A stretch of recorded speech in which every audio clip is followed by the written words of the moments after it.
Welcome to the AngelsWin.com podcast, featuring Geoff Stoddard and AngelsWin.com founder, Chuck Richter. And now, here's Geoff Stoddard.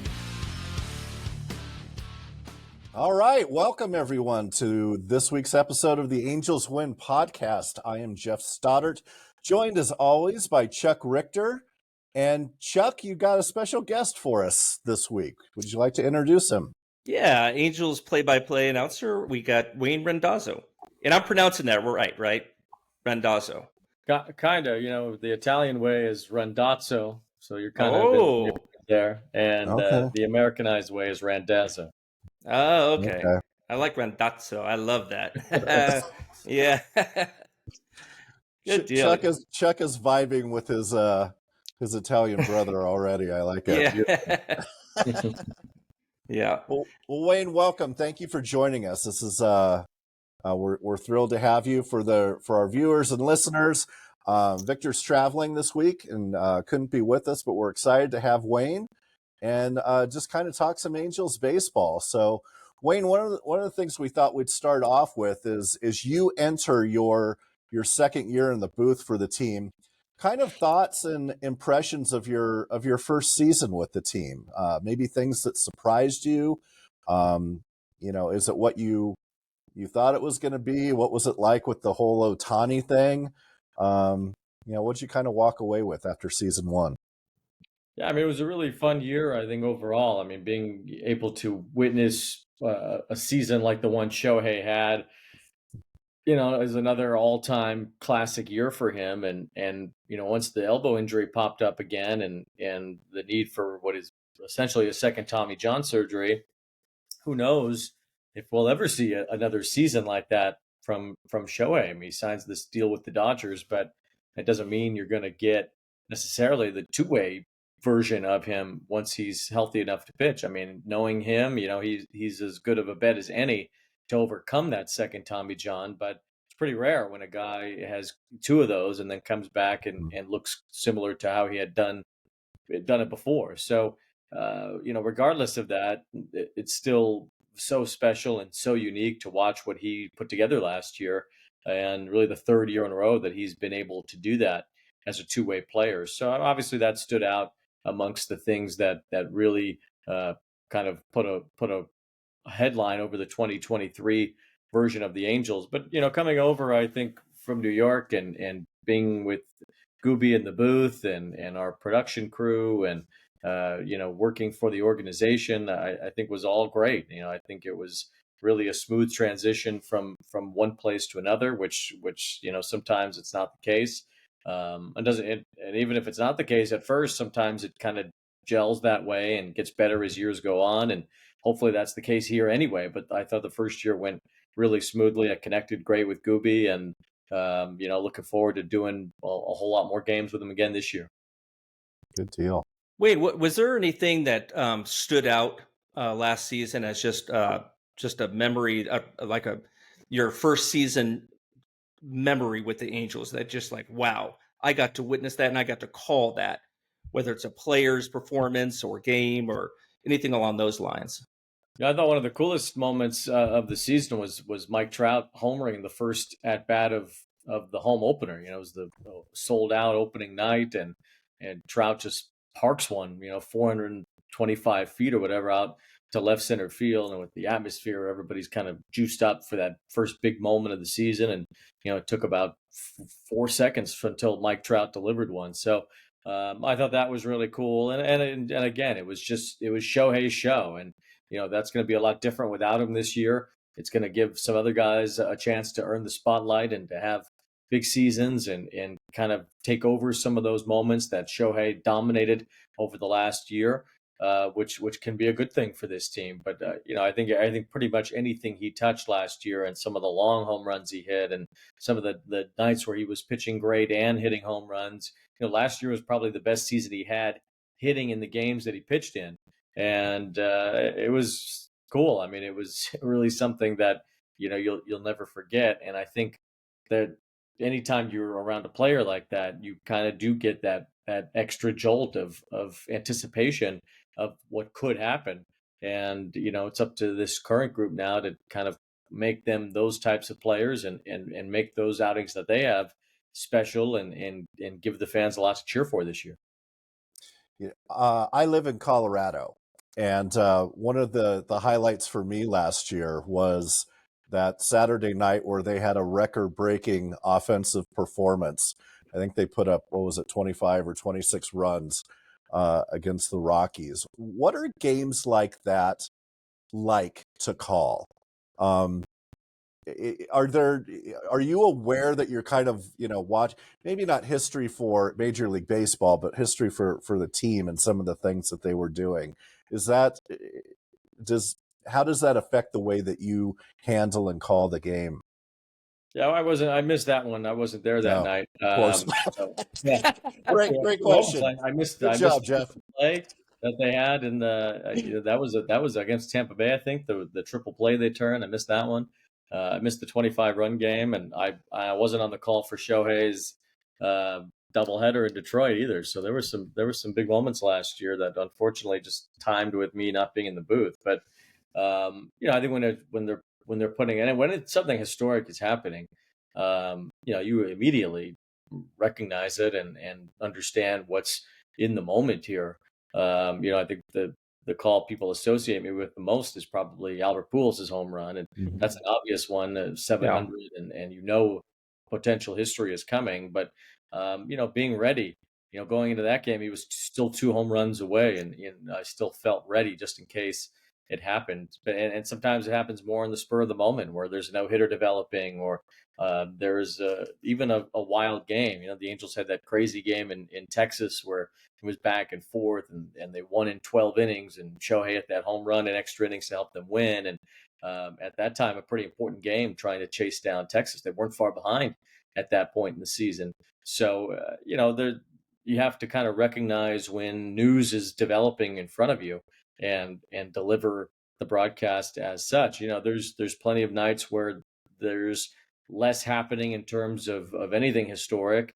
Often it's just another baseball game that will be played and chalked up and put into the history books and put into Baseball Reference, and that's the only contribution that it has, a pretty regular game. And that's what we're there for, to guide you through, whether it's something that is mundane or something that is historic or something that's fun or whatever, and rising to whatever the moment calls for, I think is a big part of what we do.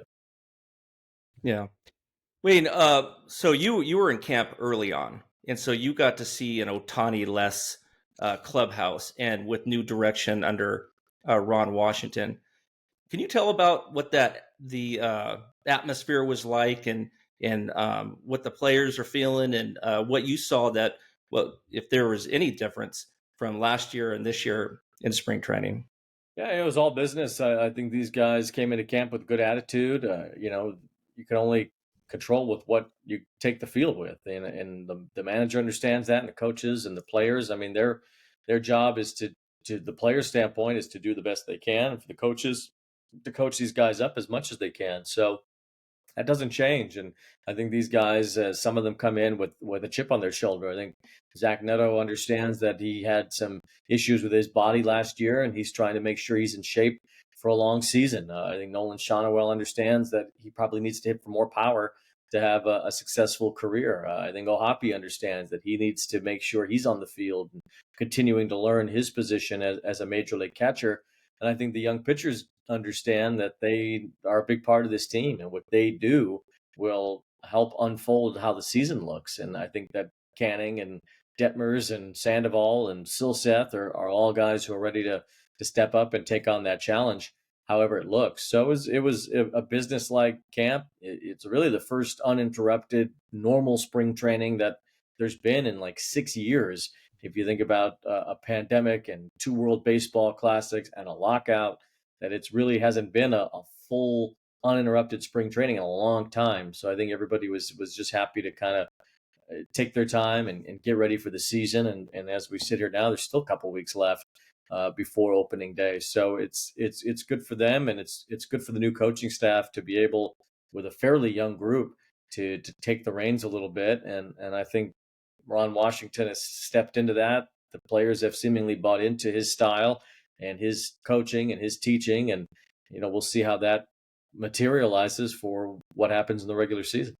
Any players that just jumped out at you that from the start of spring training, some guys to keep an eye on, whether it's in minor league camp or with the big league club that you think may have a breakout season this year? Yeah, a bunch of guys, really. I mean, I thought from the major league side that Sean Noel, was obviously stronger, and I mean, hitting home runs in batting practices that were Shohei territory, basically. I mean, with Wow. his swing, not dissimilar to Shohei's swing from the left side. It kind of holds his hands high. He's about of the same height as Shohei, maybe an inch shorter. And, there's some similarities there in the swing path. Shohei is extremely strong and swings extremely hard. And with Sean Noel gaining some strength over the offseason, it was noticeable that he's hitting the ball in areas that he didn't before and that really only Shohei had in previous camp. Zach Neto, same thing, obviously stronger and looking ready to get the season underway. From a minor league side, I thought, it was interesting to watch Nelson Rada play for a little bit and see what he's all about and see what his game looks like, although he's still extremely young. There's a lot of polish there for a guy who's 18 years old. And a couple of the minor league pitchers, Caden Dana stood out, big guy who throws hard and seems to have a pretty good idea of what he's doing. And Walbert Urania had a lot of eyes on him in camp. Certainly not ready for the major leagues yet, but a guy that I think if they can get him in the strike zone more can be a really dangerous big league pitcher. Good. Do you see a season, a Shohei-less Angels team, that some of these guys are going to be in a place of being able to flourish now without him around, that maybe, they were kind of feeling like they were living in the shadow of this huge international star and figure with kind of the international media circus that followed the team around, that now those distractions are kind of gone and they can just focus on the game? Did you ever see that as being an issue and this is an opportunity, or is that just something that the fan base kind of overhypes? Yeah, no, I don't think. I mean, just because you have that kind of player around you does not mean you can't still take care of your own business and do what you need to do to be successful with the talent and the position that you have on the team. I think it's somewhat unique to baseball to have a guy like Shohei, because there is a lot of celebrity to him and there is a lot of international superstardom to him. You see more of it in the NFL and the NBA than you do in baseball. But I don't think it hampers any other players on those teams. Growing up in Chicago, we certainly saw it with Michael Jordan.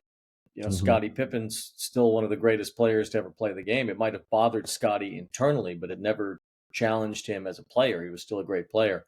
So I don't think it bothered anybody. I think the one concession you can make to that is that now the starting rotation is going to be 5 pitchers. It's not going to be 6. Right. There's not going to be that extra day of rest, and in some cases multiple days of rest, because they tried to really, even if there were days off, they tried to keep Shohei on that 6th day. And whether that meant a pitcher got 2 or 3 extra days off, that was just collateral damage. So the guys are going to have more of a regular routine, a regular rotation, and for at least the starting pitchers, I think there will be an opportunity there to show that they can handle that without Shohei kind of being in there and having the rotation work around his schedule. Good. Wayne, have you seen any differences in managerial styles between Nevin and the coaching staff from last year and what you've seen, in your brief time in camp this spring? I was really impressed with what I found out what Barry and Wright's been doing with the pitchers, and he's keeping a tally on the in the clubhouse of guys that are hitting that first pitch strike and how they're doing when it counts 1-1, and just getting ahead of the hitters and just keeping everybody kind of accountable and transparent with all the players. What have you noticed in terms of the differences in coaching from last year and managerial styles from last year and this year? Yeah, I mean, it's different. I think it would be different no matter who was in there. I mean, Phil Nevin was kind of developing his style. He was not a big league manager until he got thrust into it in the middle of a season and was kind of learning on the job at that level to do that. So I think that Phil has a lot of baseball knowledge and a lot to offer young players as well as Ron Washington does. But I think, Wash is just, he's won at the major league level as a manager. He's won at the major league level as an infield coach and a third base coach. And, he just understands, I think, what it takes to get these guys prepared the way that he thinks they should be prepared. And he believes the way that they should be prepared is the right way to do it. And there's a long track record to suggest that he's correct. And these guys are getting that tutelage every morning and every game and every opportunity that exists. And not only with Wash, but Eric Young comes from that Atlanta coaching staff as well, and really is Wash's right-hand man. Cole Porter was a major league manager and also has a good relationship with Ron Washington, and he's doing a lot of individual coaching and teaching as well. So they really believe they've got the right kind of staff. Ryan Goins seems to have an endless motor as the infield coach for this group. They like the hitting coaches and the approach that they've brought in.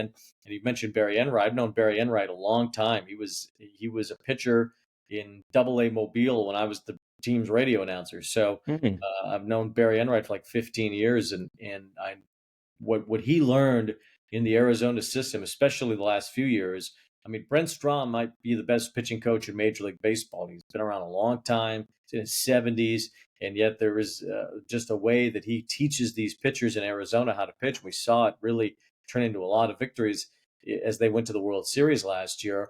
And Dan Carlson, a part of that pitching staff as well, part of that pitching coaching staff, and they had a very good idea of what they were doing. So Barry Enright brings a lot of that with him from Arizona to the Angels. I can see where that would be a big success. And, I think that there's an understanding here from an analytics standpoint, what needs to be done. But I think that we're going to see these coaches in particular really teach the game in a way that might be considered more on the old school side, while having all that information at their fingertips as well, so that they are current and modern and contemporary. Yeah. I, for one, just real quick, Geoff, have Sure. really enjoyed seeing them steal more bases and just get on the move.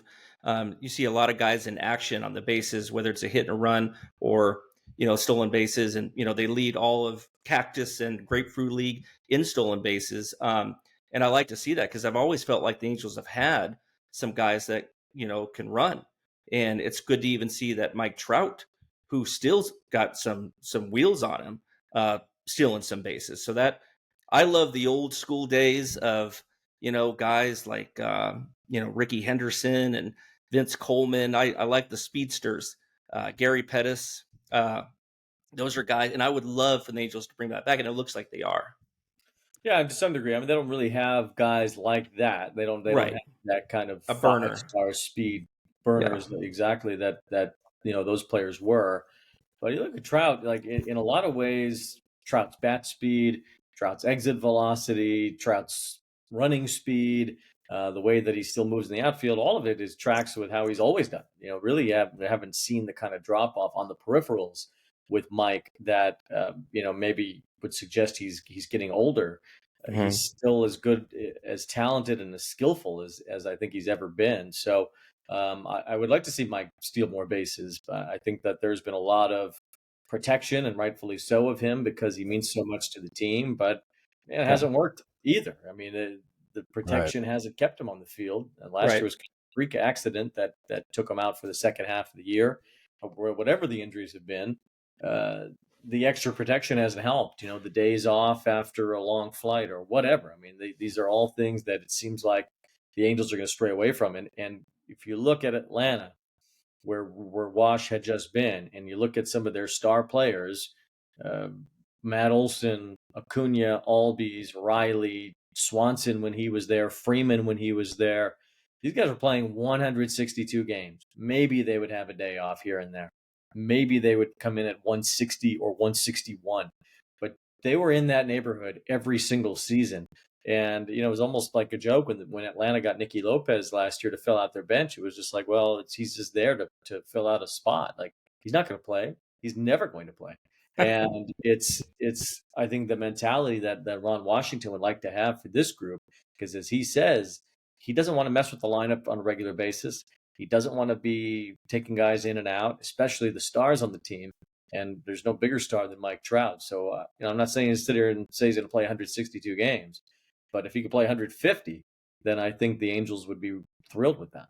Yeah, absolutely.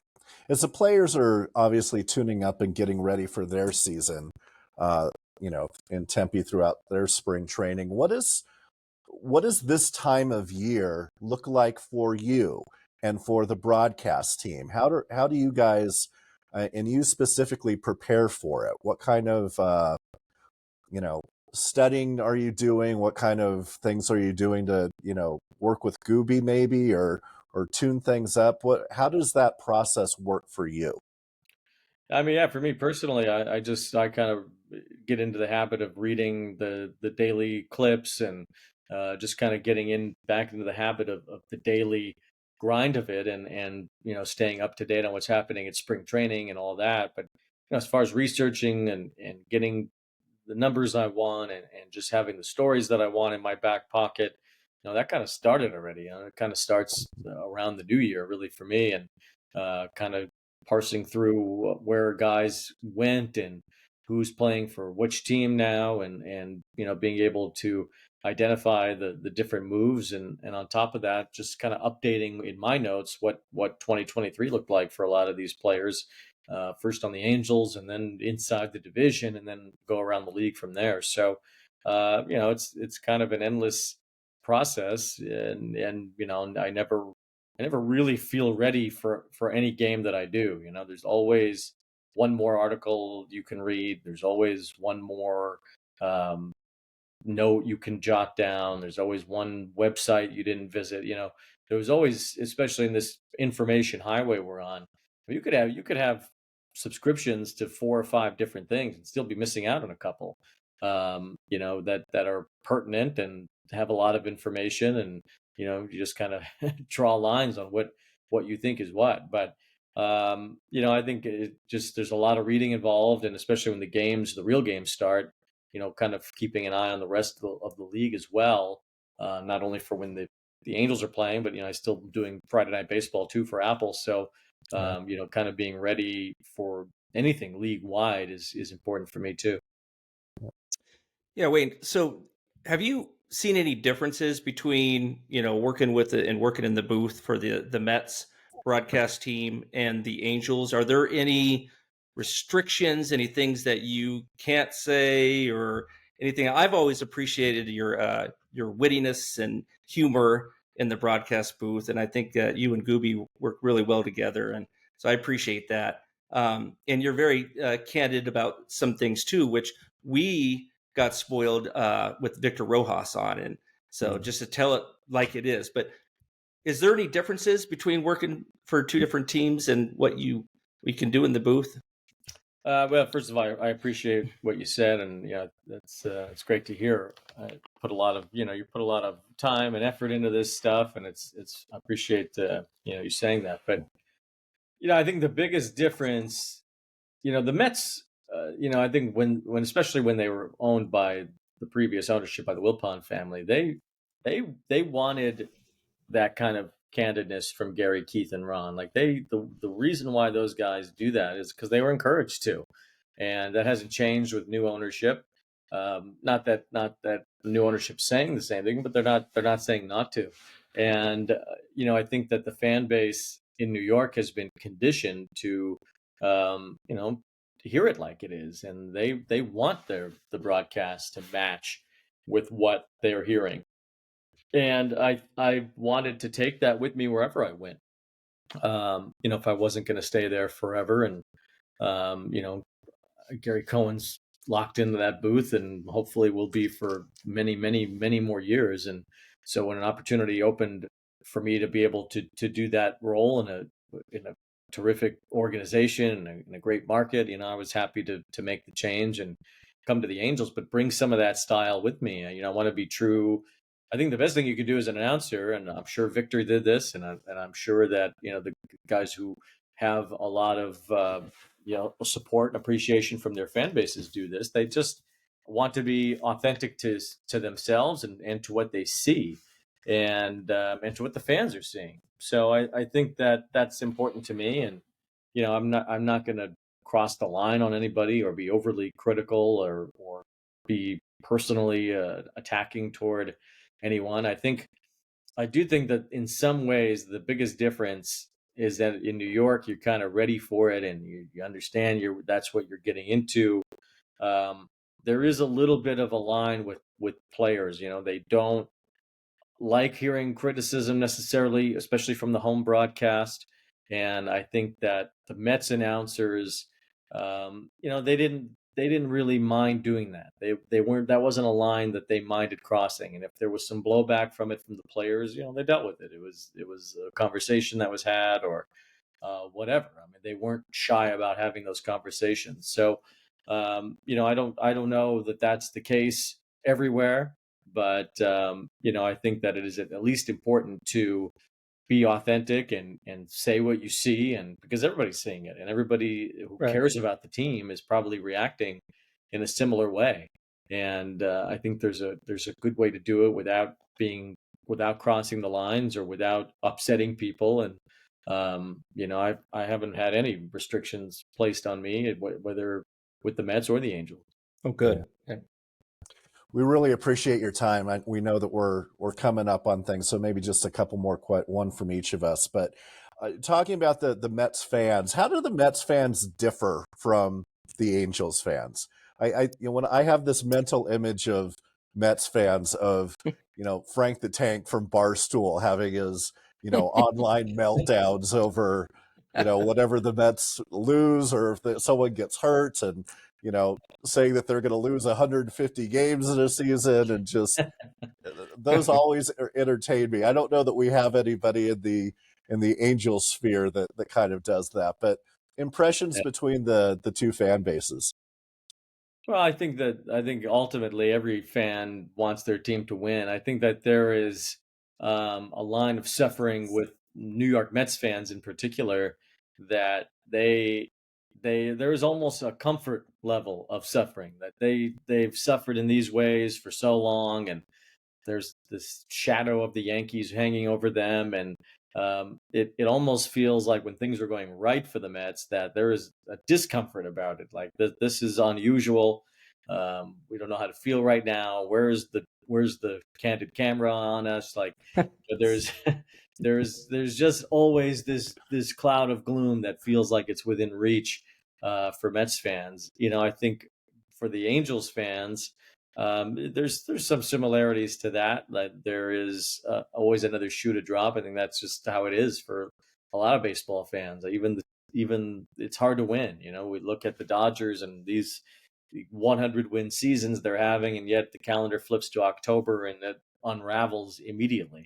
Mm-hmm. So I think that there's no perfection to this, and as a fan, you're almost kind of destined for heartbreak and for feeling that black cloud coming over you at some point.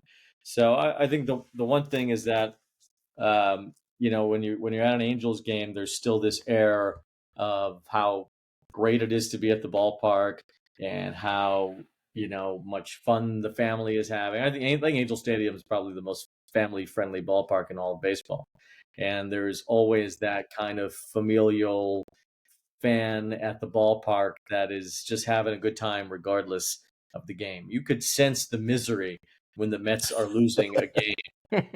You can feel it when the Mets blow a lead, that there is just an awful wail in the crowd, and that these people are going to wear this feeling for the next several days or even weeks. Whereas I think there's a little bit less of that at an Angels game. Got a little intense there in the middle, and there were some big games, and some tough losses. That one against the Mariners, the first blown save Carlos Estevez had the whole season, was a backbreaker, and you can feel it being a backbreaker. But there's still, I think, an air of well, this game's over and that stunk, but we're still in Southern California, and tomorrow's sun's going to come out, and it's still going to be a good day.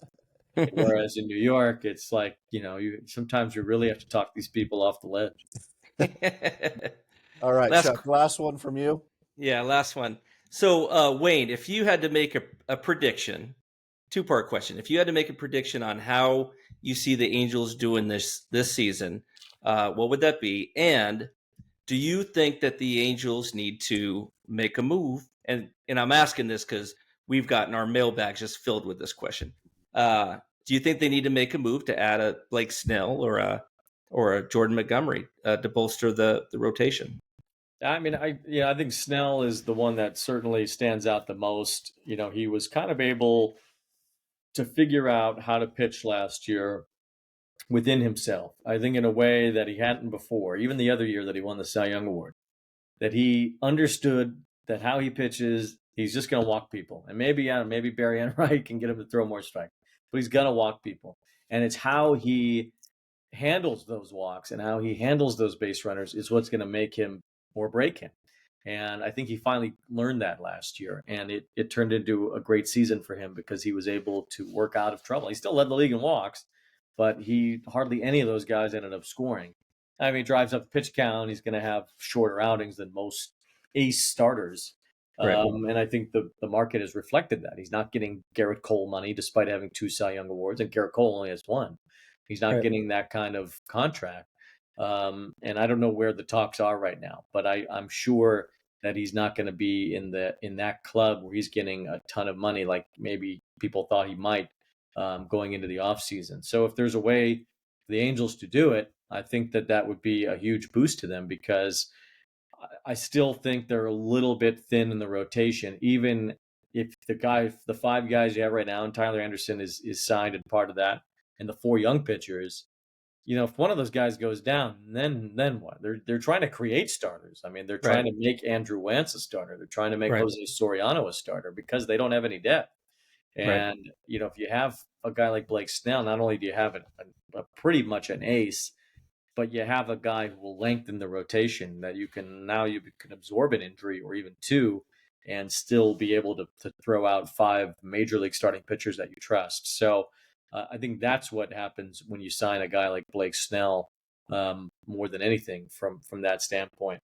So to lead into the other part of the question, I mean, that changes the outlook a little bit if you sign a guy like that. But even so, I think you go as far this year as Griffin Canning and Patrick Sandoval and Reed Detmers and Chase Silseth. Are those guys having good years? Are 3 out of those 4 having good years? 2 out of 4, 1 out of 4. The answer to that question is the answer to, in my opinion, the outlook of the team. Because if all those guys have good seasons, and I think the Angels are going to play a cleaner game than what you saw before, which automatically will lead to more wins. And I think the bullpen's pretty good. I think they can pitch their way into being competitive. But if those guys don't, then I don't know how they would be able to recover, because I don't know that the lineup is going to be big enough to overcome a pitching staff that gives up a lot of runs. Oh, yeah. Well, here's hoping for good things from the rotation. Yeah. Wayne, thank you so much for taking the time to join us tonight. We appreciate it. On behalf of Chuck and I and everybody at AngelsWin and the Angels fan base, have a great season. Thank you. Good luck, and we'll be tuning in and listening every night. All right, Absolutely. awesome, guys. Thanks a lot. Appreciate it. All right. See Thanks, you later. Wayne. Yeah. Bye now. Well, there we go. Cheers, Chuck. We didn't ask what he was drinking, but Well, it looked like a vodka soda or a gin and could have tonic. been. Let's just say it was a vodka soda. I'll find out later. Right. What are you drinking? Old fashioned. It's getting a little watered down, but Yeah. I can remedy that though. Got the old Buffalo Trace here, just neat. Yeah, I'm using Basil Hayden. All right. So yeah. There we go. Well, Yeah. Chuck, last weekend, the AngelsWin Spring Training Fanfest 2024. Great turnout. Lots of people going to the ballpark, lots of people coming to the event. For those of us, including myself, that were not able to make it, tell us about it. How did it go? And by the way, you had a lot of people asking about you, Geoff. Like, where's your other half? Thanks, like, where's everybody. Geoff? And so yeah, but next time. And Next time. actually, we want to do this annually now because it's lower scale. Yeah. There was no stress, Geoff. Right. I mean, and we're locked in with the Four Peaks crew because Yeah. they did a phenomenal job.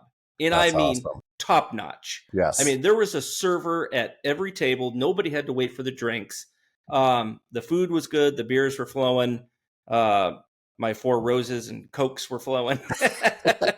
But yeah, I mean, just a wonderful time. Mhm. You know, of course, me and Brian, James, and Scott, we had our own Airbnb with a pool and outdoor patio with a bar and grill. And oh man, it was a lot of fun. We had 2 after parties at our place. Hopefully the Airbnb folks don't listen to the podcast. But a great time, and you've seen the pictures, a great turnout. Yeah. I met so many new people at this event, folks meeting them for the first time on Twitter, from the website, some old friends, of course. Yeah. You know, Katie, James, Brian, I mentioned Scott, you know, Slegnack David. I mean, I could mention their screen names, but I mean, but it was great to meet Edward. He goes by, I think, Halo Wheezy on Twitter X. Really nice kid. And Breezy, Wheezy and Breezy Nolan. She was the gal that remember they caught her after Carlos Estevez, you know, to Wayne's earlier point about when he gave up the grand slam. And he coughed up the game. She was the one that, you know, you could see the mouth say, "Oh." But she was there and she was wonderful. Travis, another guy I've been interacting with for many years on Twitter. So many. And then, of course, Trent Rush, Rhett Bollinger, Jeff Fletcher, great guests. And I asked Trent if he can pull, and people that listened to our last podcast and that know how, you know, our dugout talk with Tim Mead, he did a great job doing a Tim Mead dugout talk, but nice brewery talk. Right. I like it. And dude, I asked him, and he's like, "Oh yeah, I'll do it." I mean, there was no hesitation. And That's he just, fantastic. I mean, that's right in his wheelhouse. And it was great. It was about 5 minutes.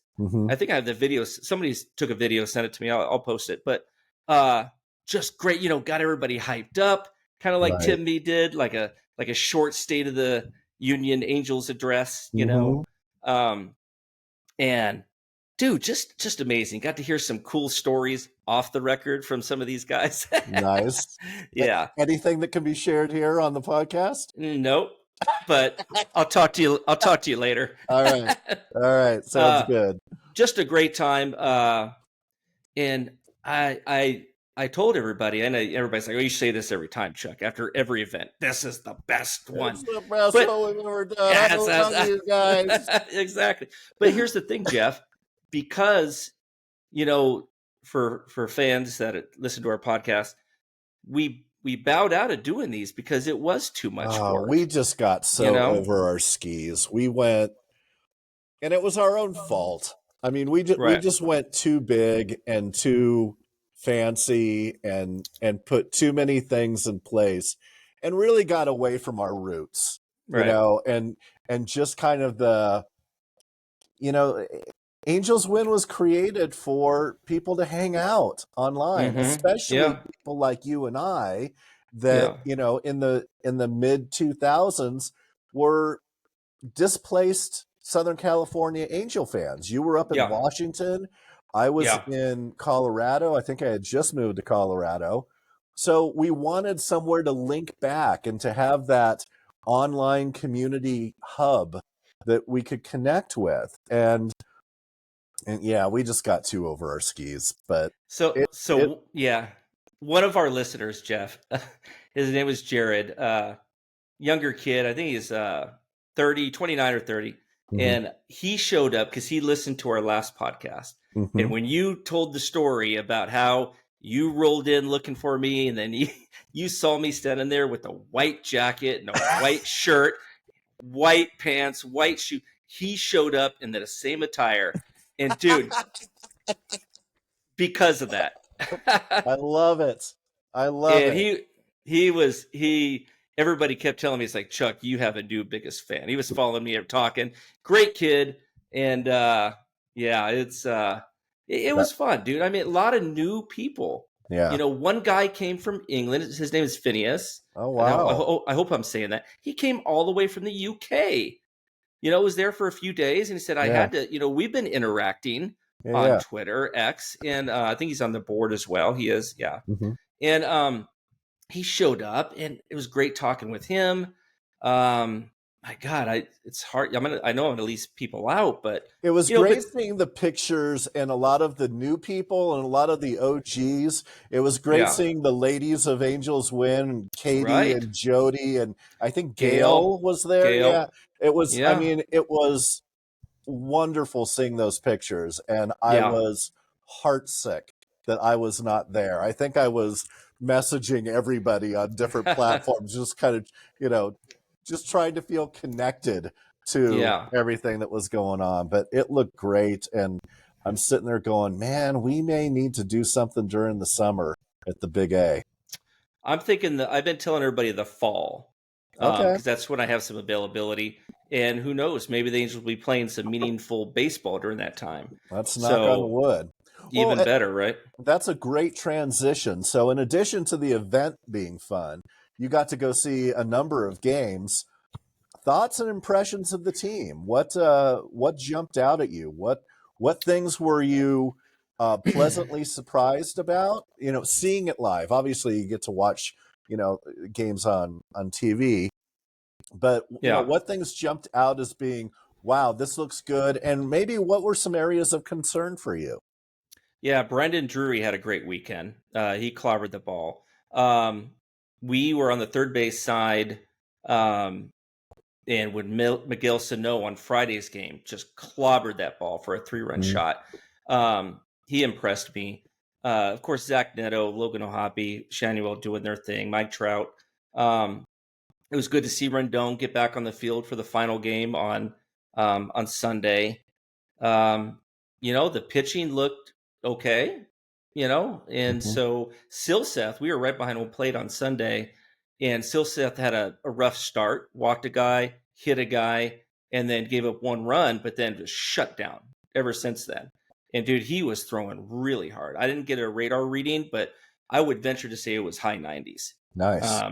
It'd be nice if Tempe Diablo would have the radar readings and actually have the spring training stats on the scoreboard, not stats from last year. Yeah. But I do have one complaint. I think I know where you're going with this. Go ahead. Okay. All right. So we get to the game on Friday, only to find out, and we walked this thing twice, right? There is no draft beer in the entire Tempe Diablo Stadium. There's none. This is outrage. No IPAs, no nothing. No IPAs. So it was like you walk into this thing, you go into a cooler, and you can get a hard seltzer and a few beers, domestic beers, and water, Gatorade, some peanuts, and that's it. And even the food was subpar. Really? So, and dude, they didn't even have fountain drinks. If you got a Coke, you had to just pull it from the refrigerator. Yeah. Oh my gosh. What's going on? And I asked one of the workers, I said, what happened? He said, oh yeah, this is new. And then so we started talking to other folks that have gone to the other stadiums, and they're like, no, there's draft beer flowing everywhere. So now, initially this was like, we're all like, oh my God, this is all on Artie, the cheap bastard, right?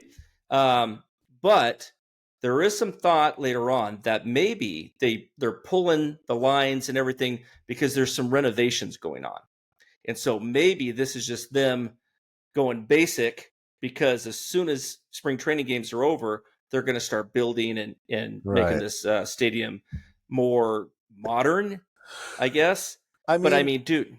good beers come in cans as well. I mean, you can't tell me you can't get some good local IPAs that are in a can that you can sell. I mean, Right. Even that, right? right. Alcohol is money makers. Like, Right. have food as a money maker. No mixed drinks, Geoff. Really? You know, I'm a mixed drink guy. Yeah. None. I'm not so much of a beer guy, right? Although I was looking forward to having my first kilt lifter before going to Four Peaks on Saturday. Because every year that's the place I go to first. As soon as I get to see him, I get an ice cold kilt lifter on draft, and I get the big one, right? And it's like, we were so disappointed. And Brian was off the rails. I mean, he was bitching. Brian was off the rails. Yeah.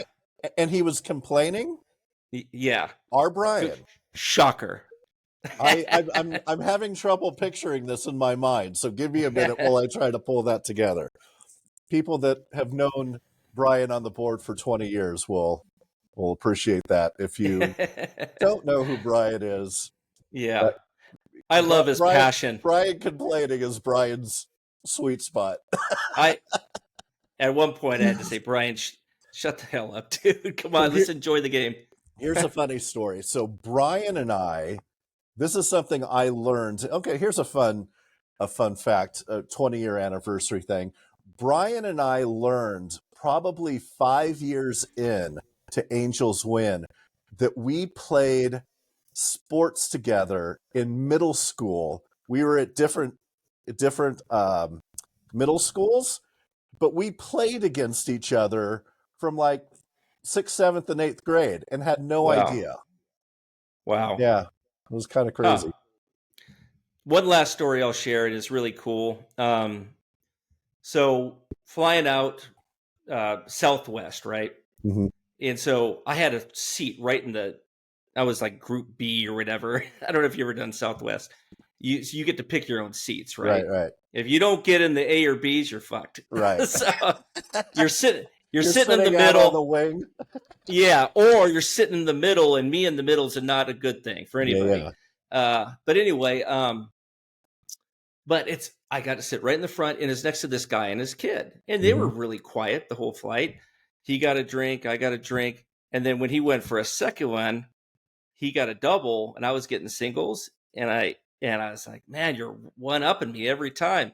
And then we just started chatting it up and talking, and it was his first trip to spring training ever, and he was bringing his son, who is beating family down there. So on his dad's side, he's a Dodgers fan, but he grew up going to Dodgers and Angels games because he lived in Anaheim. But his mom, and I believe it's his stepmom, is a huge Angels fan, right? And so I was telling him, yeah, I'm going down for an event and, and all that stuff. It's, oh yeah, my mom's a huge Angels fan. And I told him about the website, AngelsWin.com. So I bet you she probably knows about it because she's Angels everything on social media. She knows she's on there. So he did a selfie of me and him, and then he texted his mom on the plane. Yeah. And she goes, no way. You're sitting next to Chuck from AngelsWin.com? Dude. And I tell you, dude, did you get her name? He told me her name. I can text him because I got his number. Okay.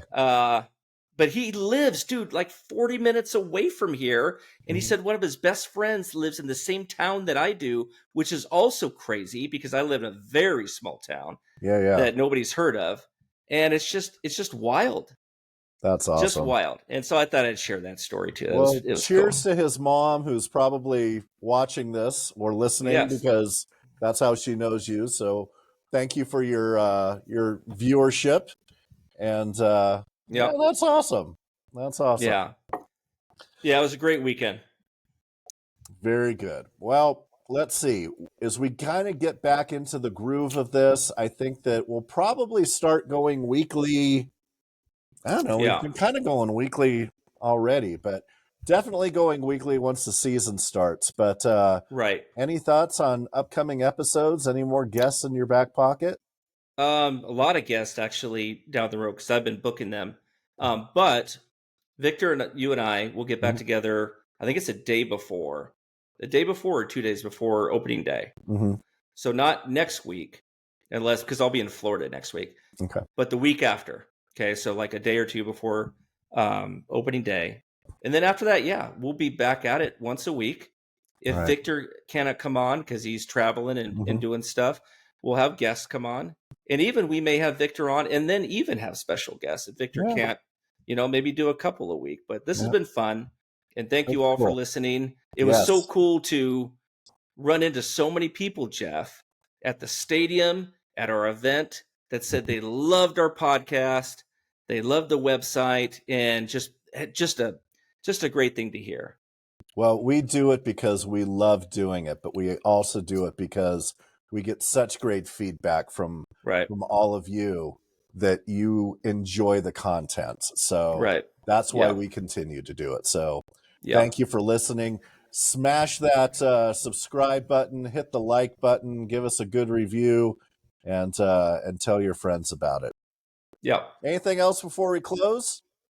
Nope. I think we're good. I'm looking forward to spring training getting over. Who knows? Looking forward to maybe a Snell signing. Boy, we should get some graphics ready. Yeah. Just in case. Yeah. So. All right. Yeah. Well, again, big thank you to Wayne Randazzo for or Randazzo. Is that the No. Randazzo. Randazzo. Okay, I'm going to let Randazzo. You're the Italian. I'll let you handle that. Yeah. Thank you all for listening. On behalf of Chuck Richter, I'm Geoff Stoddart. Have a great week. Thanks for listening to the AngelsWin.com podcast with Chuck Richter and Geoff Stoddart. Until next time, go Halos.